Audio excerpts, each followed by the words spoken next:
आज जो BJP, JJP और कांग्रेस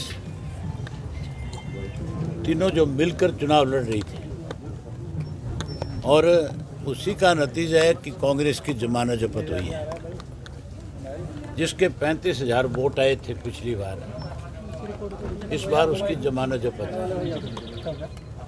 इसका मतलब है कि तीनों मिलकर के चुनाव लड़ रहे थे और ये तीनों मिलकर के कहीं ना कहीं इस देश के किसान आंदोलन को कमज़ोर करना चाहते थे।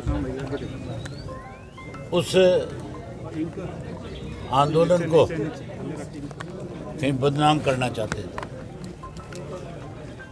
लेकिन लोगों ने इनकी मंशा पे पानी फेर दिया और तीनों के मिलने के बावजूद यहाँ सरकार को, कांग्रेस को, इसको जेजेपी को सबक सिखाया।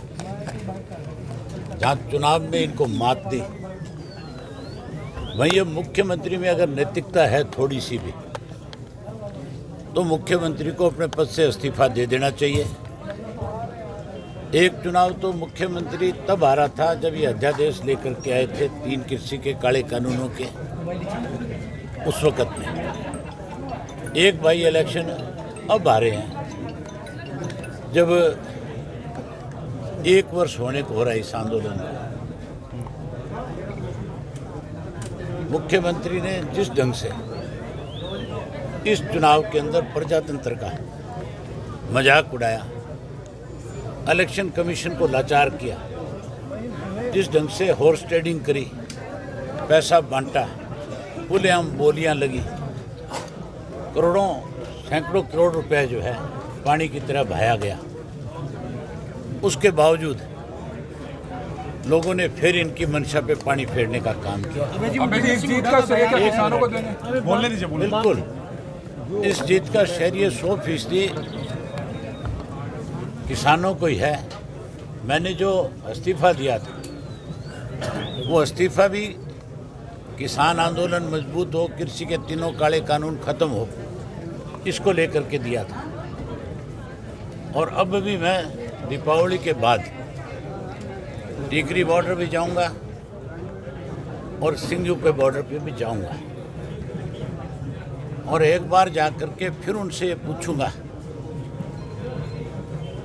कि अगर कृषि के 3 काले कानून खत्म होते हो तो फिर कोई बड़ा फैसला लेना होगा, तो उस फैसले से भी नहीं हिचकिचाऊंगा। जी सर, जिस तरह समर्थक कहीं ना कहीं जो बड़ा फैसला अगर मेरे समर्थक कहेंगे कि एक बार फिर इनकी तसल्ली कराने के लिए इस्तीफा दे, तो फिर एक बार और दूंगा। अजय चौटाला ने पूरी कोशिश करी ताकि आप चुनाव ना जीत पाए, इस पर उनको कुछ जवाब देना चाहेंगे? जंगल में शेर जख्मी तो हो सकता है, पर गिद्दड़ राज नहीं कर सकते। समर्थक कहीं ना कहीं कह रहे हैं कि जीत जो मार्जिन और लीड है वो बड़ा हो सकता था। बीजेपी के बावजूद बीजेपी ने आपको कड़ी टक्कर दी, तो इसको आप कैसे देखते हैं? बीजेपी ने कोई टक्कर नहीं दी। बीजेपी जेजेपी मिलकर के कांग्रेस तीनों चुनाव लड़ रही थी। अगर निष्पक्ष चुनाव होता, अगर हॉर्स ट्रेडिंग ना होती, पैसा ना बढ़ता, तो मैं 100% 50,000 से ज़्यादा वोट से जीतता। फिर मेरे सामने लड़ने वाले दोनों की जमानत जब्त होती, फिर किसी की सर, समर्थक कहीं ना कहीं कह रहे हैं कि जीत की खुशी के साथ साथ जो लीड कहीं ना कहीं कम रहेगी उसके लिए मलाल भी है। क्या आप भी कुछ ऐसा महसूस करते हैं? मुझे मलाल इस बात का है कि देश आज़ाद तो हो गया, लेकिन आज भी कहीं ना कहीं सरकार की गुलामी में जकड़ा हुआ है। अगर आज़ाद होता, प्रजातंत्र होता, तो फिर हॉर्स ट्रेडिंग नहीं होती, फिर आप मान के चलो चुनाव आयोग की धज्जियां नहीं उड़ती। मैंने 15 कंप्लेंट करी चुनाव इलेक्शन कमीशन को, और मेरी एक भी कंप्लेंट का आंसर अब तक नहीं मिला मुझे। अभी अंदर ऑब्जर्वर बैठा है, सर्टिफिकेट लेने के बाद उससे पूछूंगा कि क्या आपकी ड्यूटी केवल मुझे सर्टिफिकेट देना थी या चुनाव निष्पक्ष कराने की? अगर निष्पक्ष कराने की थी तो फिर आपने इस चुनाव के अंदर जिस ढंग से पैसा बटा है, उस पर क्या संज्ञान लिया? भूपेंद्र सिंह हुड्डा का अभय जी बयान आया था कि मैं ये पूछूंगा बधाई देने की बजाय कि इस्तीफा किस लिए दिया था जब दोबारा हुड्डा से तो मैं पूछूंगा कि तू ये बता, तू ये कैसे कह के आया था कि गोपाल कांडा मेरा मित्र है? ये तो मैं पूछूंगा, वो मुझसे कौन होता है पूछने वाला? सर बीजेपी ये तो मैं असेंबली में पूछूंगा। दिसंबर में सेशन आएगा और उस सेशन में मेरा पहला सवाल भूपेंद्र सिंह हुड्डा से होगा कि आप बीजेपी के साथ मिले हुए थे और आपने वहाँ कांग्रेस के वोट मांगने की बजाय ये कहा था कि गोपाल कांडा मेरा मित्र है। उसका क्या मतलब था? उसका जवाब मुझे भी चाहिए, प्रदेश की जनता। सर ये दिवाली कोई हरियाणा की राजनीति में कोई बड़ा धमाका करेगी? मुझे अफसोस है इस बात का, उन लोगों को लेकर के विचारों को जो ये कह रहे थे अब की बार 2 दिवाली मनाएंगे। मैं तो 2 दिवाली नहीं 3 मनाऊंगा।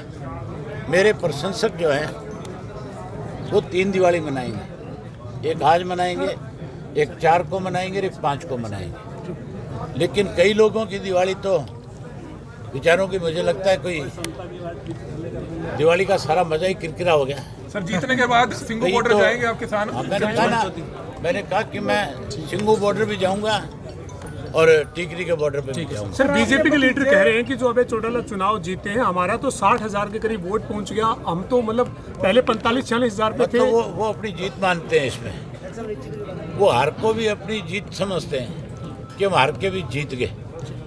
मतलब भाजपा जो है इस बात के लिए माफी नहीं मांगती प्रदेश के लोगों से कि हमने इतनी बड़ी हॉर्स ट्रेडिंग करी, प्रजातंत्र को एक तरह से हमने रौंद के रख दिया, इलेक्शन कमीशन की हमने धज्जियां उड़ा दी।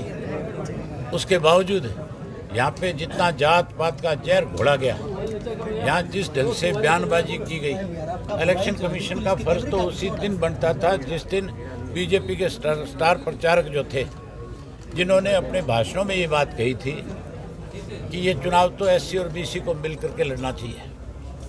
हमने उनकी वो recording the, with proof the, election commission ने कोई कार्रवाई नहीं करी। यहाँ जात पात के नाम पे बांटने का बहुत प्रयास किया गया। यहाँ तो जहाँ जात पात का जहर घोड़ा गया, वहाँ मुख्यमंत्री ने भी ऐसे ओछे बयान दिए जिससे कहीं ना कहीं इलेक्शन में कड़वाहट पैदा हो सकती थी। ऐसे लोगों को सबक दिया है। मैं हल्के के लोगों को इस बात के लिए बधाई देता हूँ और उसके साथ साथ उन किसानों को जिन्होंने मेरे प्रति आस्था व्यक्त करी, उनको भी बधाई देता हूँ।